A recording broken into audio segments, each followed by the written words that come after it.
tell you a bit about the Enterprise Zone and the Sheffield City region, and hopefully that will give you a flavour of what we're trying to do, and I think also what is needed to be done. Very conscious of the audience. I've had a quick click through, and there's an awful lot of people from the local authorities here. I thought there might be one or two people from government departments here, so I could have a go at them, but never mind, I'll have a go anyway. Sheffield City region, significant, as David has said, core city area. There are 8 core cities that the government is focusing on at the moment, and Sheffield City region is one of them. 26 billion GVA, significant in terms of it's probably bigger than an awful lot of countries around the world. Sheffield is the 4th largest city in England, and we've got 2.1 million people, so more than Northern Ireland. So we're trying to run an economy the size of a country, and we don't really have an awful lot of resources to do that. And David is involved with that movement and is fully aware of that. Good connectivity at the heart of the UK, right in the centre. We have 9 local authorities. We started off with 7, and for some reason some people think we're doing quite well, so we've had 2 others join us over the last 2-year period. So it's quite a significant geographical area as well. A lot of rural economy as well as urban industrial economy. Unique manufacturing heritage. I think most people in the world will have heard of Sheffield because of its international reputation for manufacturing and its quality. The global brand made in Sheffield means quality. There is no other city, I believe, in this country that has that global brand. Manchester United and Manchester City clearly create a brand for Manchester, but that's only a small part of the economy.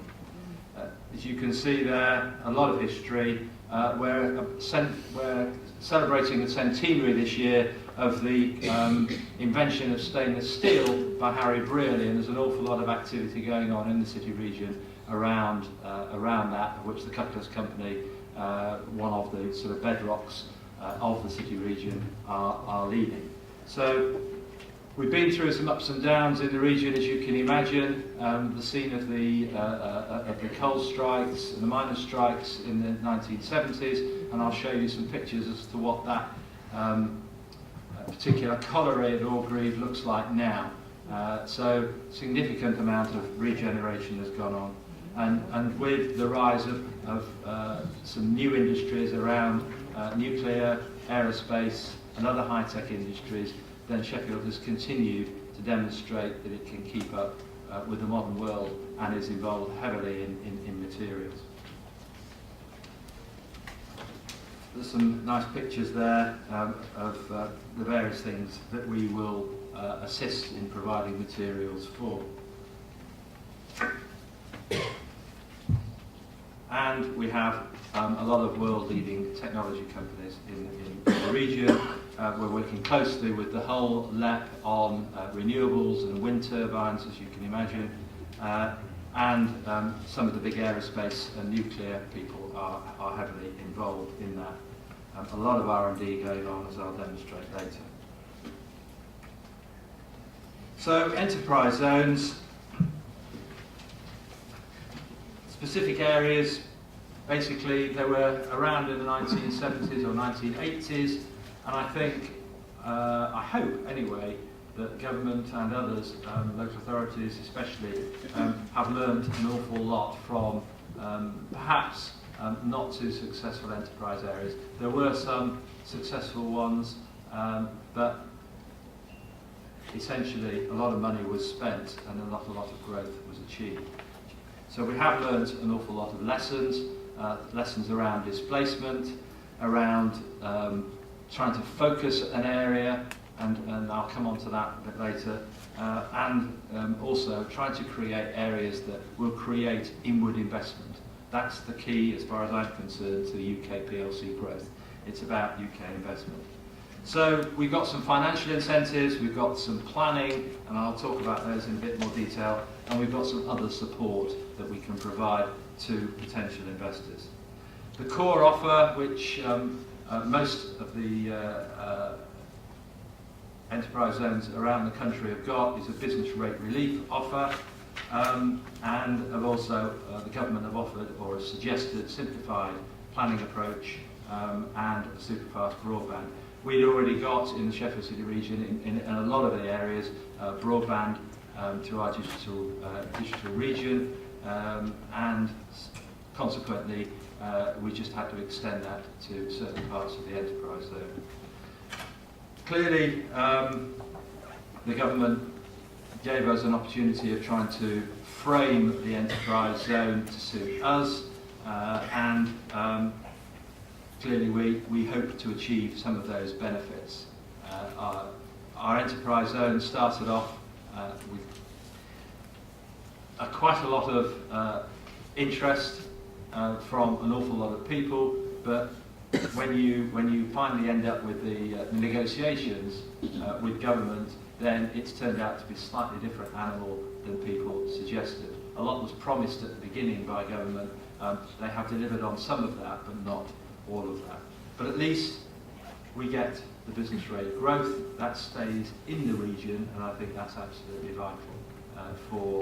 That gives us the incentive as the LEP and also our local authority partners to be able to encourage people to come onto the enterprise zone, because we get the benefit, an ongoing benefit for 25 years of the business rate uplift, instead of it coming back down to London and then being distributed, or not, as the case may be, as some of you are probably feeling the pinch at the moment. So what was our vision for our area?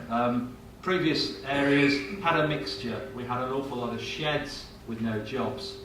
We had an awful lot of industries coming on, an eclectic mix of industries, certainly in our areas before. And clearly that wasn't going to be good enough. So what we wanted to do was to build on our strengths as a city region.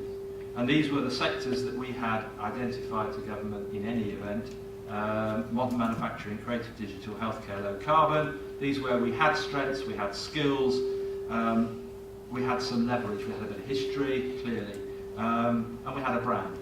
So it was important that if we were going to take an awful lot of money from government, we needed to focus on building on those strengths that we had.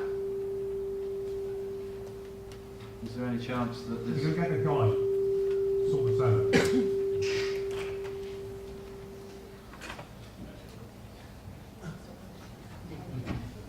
Hello? Yeah. Fine. Okay. I'm only an accountant, not an electrician. So it was vital. So we were quite tough at the beginning. We made it perfectly clear there are no sandwich shops. We don't want sandwich shops here. We don't want sheds, ideally, either, with few jobs. This is about creating a modern manufacturing and technology area. So it's not just manufacturing, it's computer in the sectors that you can see there, because we felt those were the things where the biggest growth was going to come from. And it's absolutely vital that we maintain that vision. And I'll talk a bit about some of the challenges in doing that. So the size of the sector, the zone that we've got, 145 hectares, business rate relief 53, and we're one of the 7 sites in the country that have got enhanced capital allowances. It reflects our economy.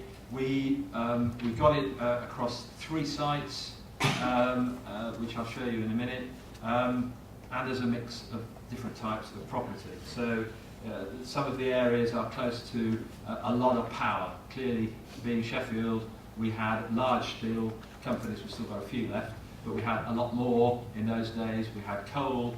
We had industries that were using power, significant amounts of it. So we got a very good power grid in the region. So it needed to be close to that, especially if we were going to encourage large manufacturing companies. We've got some brownfield sites, which is all part of a regeneration programme, We've got some very clean new sites that have been constructed right by the side of the M1. We've got good connectivity either by tram or by road. And they were near to companies, smaller companies, perhaps that could provide some of the services that manufacturing companies need. We had some tough negotiations, I can tell you, with government. We thought that it was a question of money as far as they were concerned. But actually, for some reason, known only to them, it wasn't a question of money.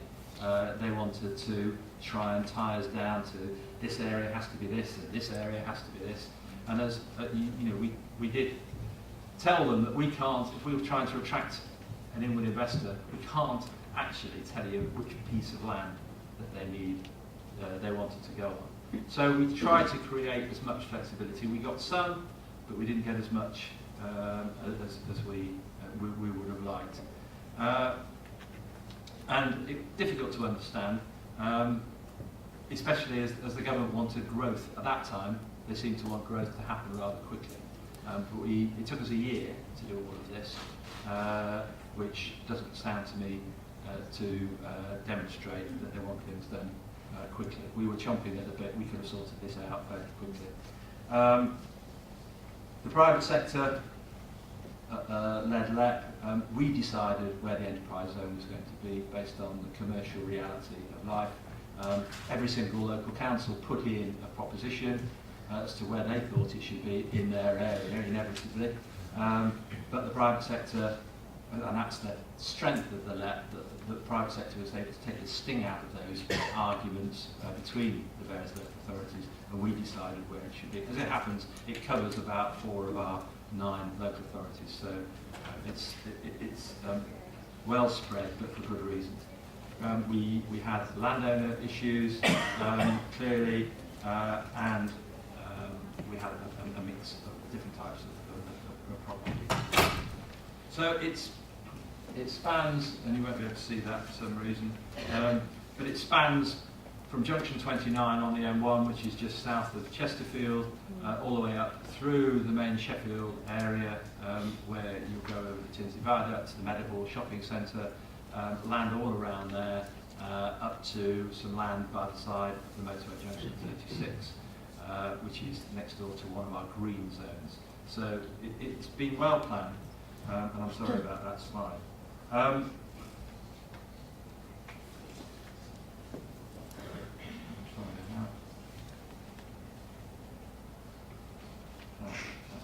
don't know what's happened there.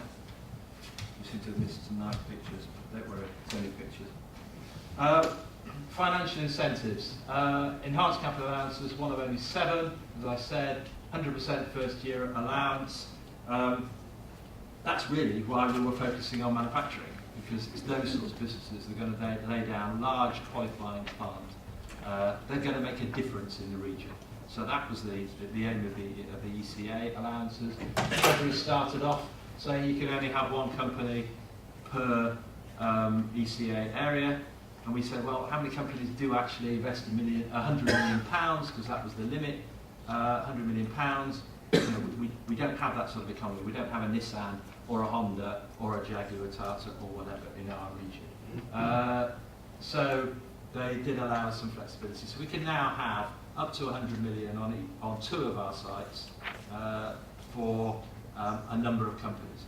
So we've got one that's potentially looking to, at the moment, we're hopefully going to announce it shortly, we'll invest about 50 or 60 million pounds in new capital equipment and kit.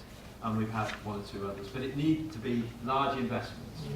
And I'll talk a bit about how you control all of that.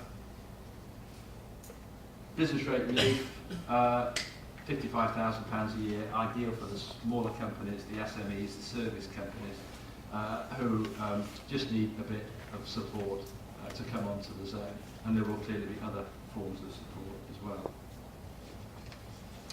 What we also did was got our local authorities. Our local authorities, I'm glad to say, are really working very well together. And I'm not saying that because I'm saying it, but none of them are here. But they are working really well, collaborating together. So we now have, so it doesn't matter where you go in the enterprise zone, you get the same planning process, the same planning rules, give or take the fact that some of them are in Derbyshire as opposed to in South Yorkshire. So very, very important that to get our local authorities on board, and they certainly came on board. And we've had a number of examples where the local authorities have helped us stick to our vision as a LEP. We wanted somebody wanted to come on with a not really a manufacturing, quite a dirty type of industry. It was not. There was a lot of transport involved, and it really wasn't going to help the site, particular site. But the local authorities referred them to the LEP. We've got an EZ governance group that are trying to keep the vision, and in the end, we've ended up with a very useful compromise. The company's coming on, but they're going to do a number of things to make sure that they don't blight the rest of the site. So, good example of keeping the vision and the local authorities working with the LEP as well. And I suspect before before the year is out, there will be a number of others that we'll have issues with that we would expect to get support from our local authorities on the planning side. So what have we achieved so far? Well, it's, as I say, fairly ambitious enterprise zone. We were voted for some unknown reason, certainly to me, the FT's free zone of the future, and this has been great publicity, but it was really pretty early days. We've had, I think the number is about 50 new companies come on to the enterprise zone in various places. Some of them are quite small, but we've had one announced, a large one called XL Superturn. They had a major contract, they've expanded, come into the area, they've linked in with a number of other funding schemes that we have. They've linked in with the universities on apprentice training, and I suspect we'll use part of our city deals that we've got, which I'll talk about in a minute, and I've used the local supply chain. So the enterprise zone has to be about growth, and as much as you can contain in your local city region, as far as we're concerned, the better. So it's an important part of our overall offer as far as a city region is concerned. It's not the only part, but it's an important part of our offer, and we're treating it as such. And everybody's focused on not only on that enterprise zone, but on the region generally. So the pictures don't seem to be there for some reason, known only to the technologists. It's a picture of Sheffield University, as it happens. We've got high quality university. This is what you need in an offer, and this is why the city regions, the large city regions, are going to benefit. Two universities. We've just got a UTC, which starts in September. That's being built now. We've got the significant expertise, and we are an objective one, or were an objective one, but still have a very 2-to-1 intervention rate with European funding. Whether we'll retain that in the new round of EU funding, we'll find out, I suppose, in the next 6 or 8 months. But that's been important to us, certainly as a region, certainly the Yorkshire bit of the region. That's a pretty picture of the AMRC, which is the jewel in our crown, the Advanced Manufacturing Research Centre. And unfortunately, I can't show you the picture, but that whole park is on the Aubrey Colliery. And it is so good that when the RDAs were abolished, BIS took it back into their asset base and didn't let anybody else get hold of it because they wanted to keep it. It is good. It's a huge collaboration between mainly the University of Sheffield, but an awful lot of others as well. Names that are working with the AMRC and other companies on there are the Boeings, the Dowties, the Rolls-Royces. Rolls-Royce are building 2 factories on that park at the moment to make wind turbines and also aeroplane turbines. Huge, huge names, worldwide names. We can see that one. That's the Nuclear Research Centre, which is also on that park. We're one of 2 centres of excellence, Sheffield and Manchester, in the nuclear technology. So that one, as you can see, has attracted some significant names to it, and that's recently been opened. Casting technology, again, world leader in castings, part of our history. The TWI Centre, again, all sorts of activity around this sort of thing. All this is on the AMP, which is within our enterprise zone. There's the the Rolls-Royce. It's currently under construction, and it will provide a significant number of jobs. And that's their power project as well. Again, under construction on the park. So what else are we looking to provide the support for companies coming into the region, because clearly they need government support, good government initiatives around R&D and patents, and clearly we are pointing people in the right direction, and I think that's an important part and parcel of the service that you need to provide. The second part is around skills, because an awful lot is talked about skills and lack of skills, whether it, and starting in the education system and working all the way through the higher education system. We've done a university deal with government around apprenticeships, where we've actually got some real government money. We've actually managed to take it out of their budget into ours, and to spend as we want to spend it, rather than as the SFA, the Skills Funding Agency, would have liked to spend it.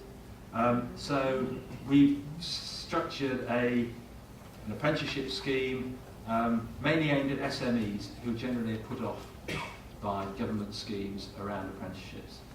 It's private sector led. It will be demand led. So we won't be training, and my favourite analogy is hairdressers, because for every 1 hairdresser job there are 2 applicants in our region, but for every 6 engineers jobs there's only 1 applicant. So we know what we need to train, we know where the sustainable jobs are, so it's going to be demand led. And it will be all sectors, if there's a demand coming from the private sector. And this is a big turn.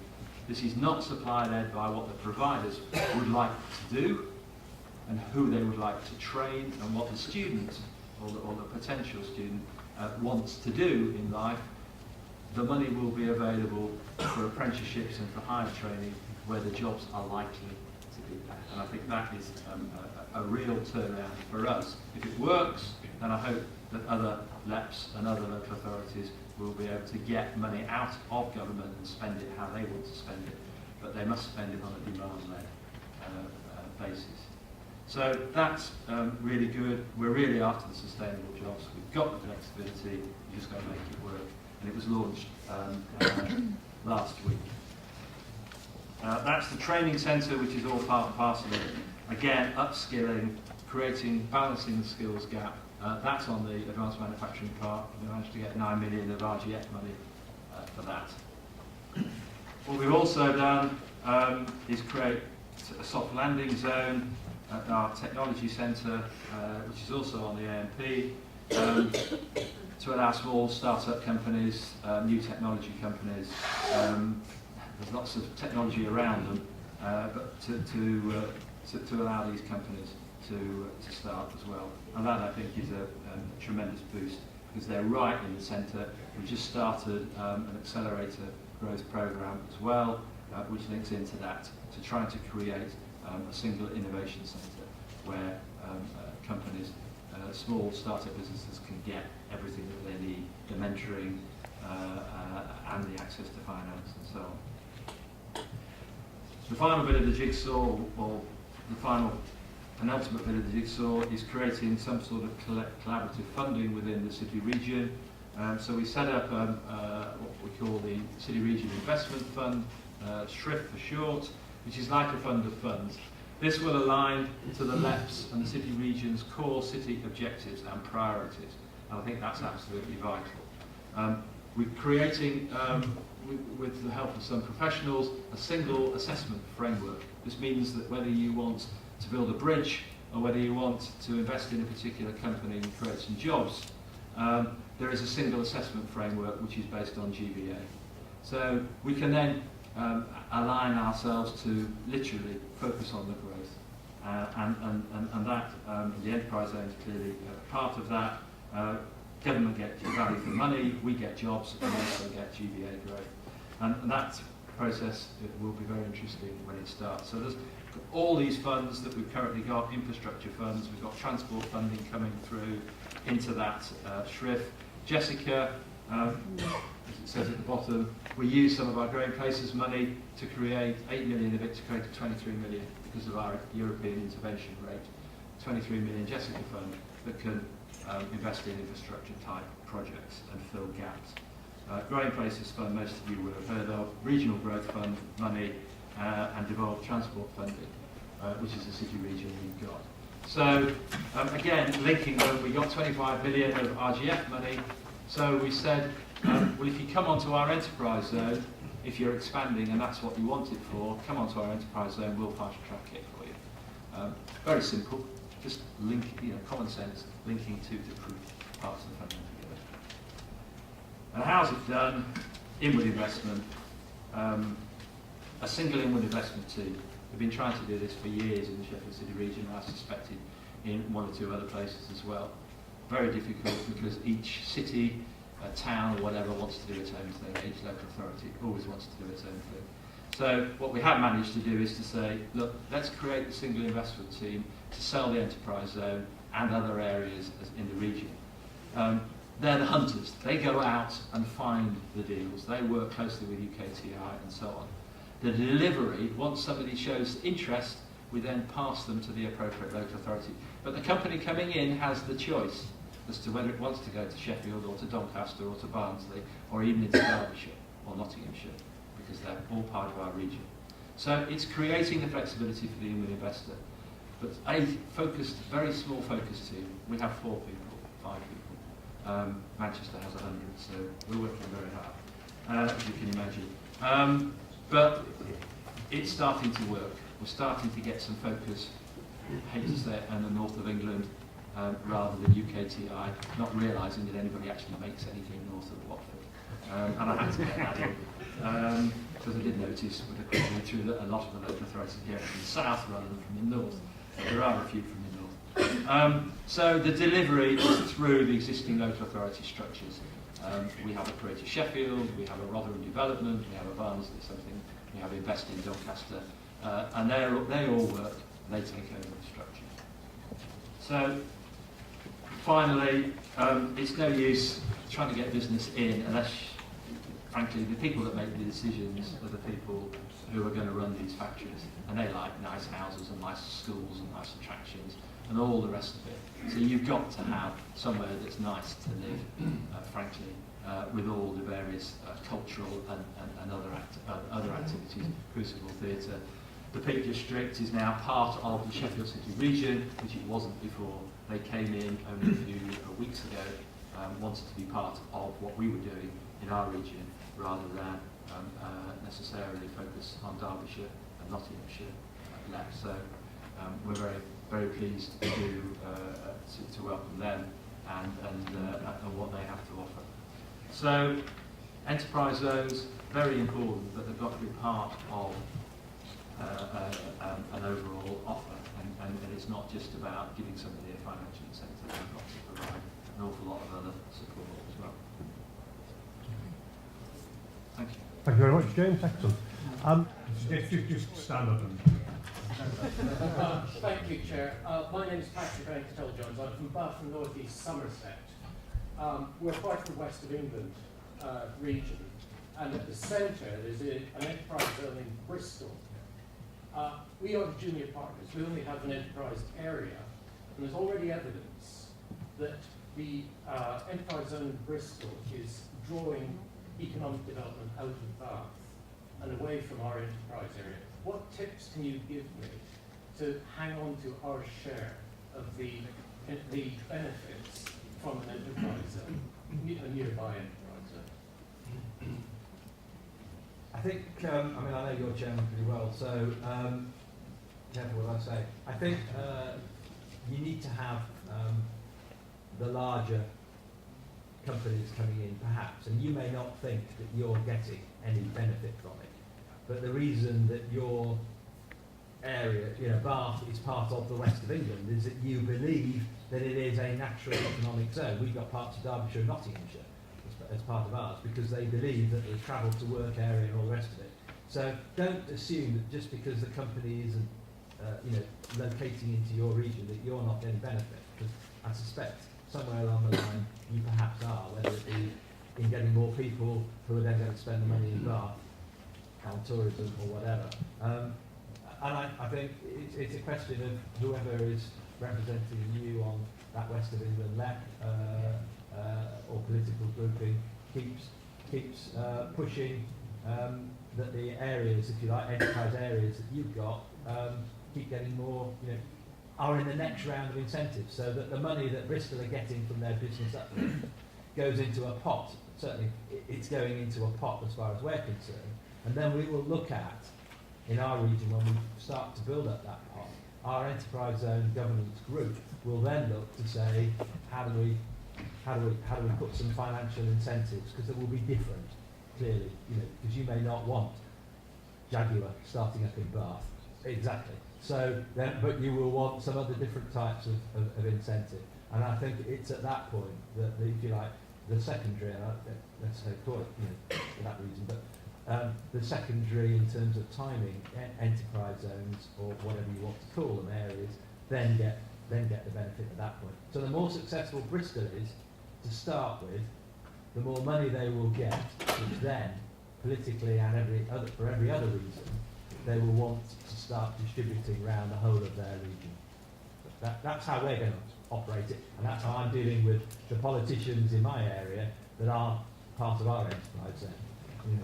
It is a bit of promise tomorrow, but they can share in the success of their major enterprise zone. Okay, anybody got a final question? Sorry, one right at the back. Thank you. Mick Leary, Council on Sedgemoor District Council, again in Somerset.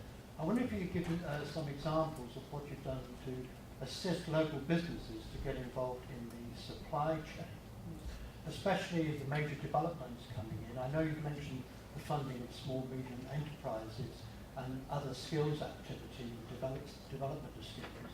And also, is the LEP involved in any labour force agreements, or do you actually leave that for the local authority in terms of the action, or are you not involved in any labour force agreements within the action zone or in enterprise zone?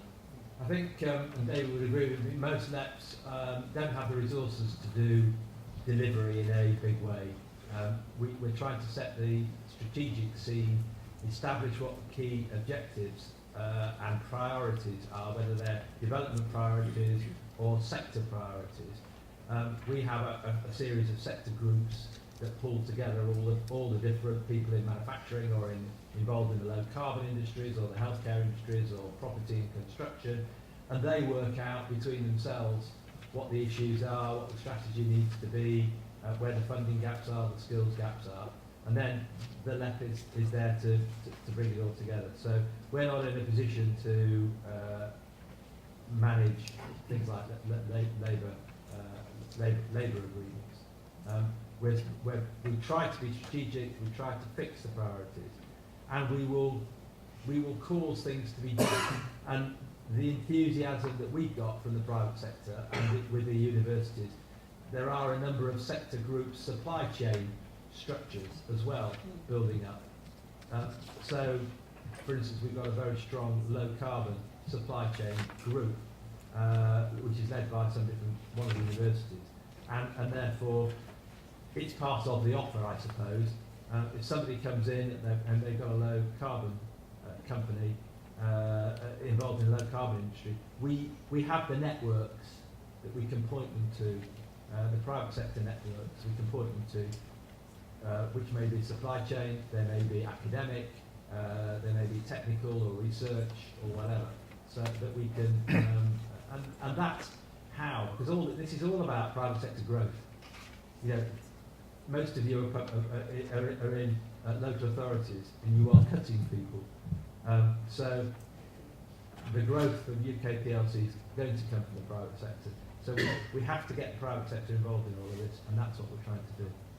Okay, thank you very much indeed, James.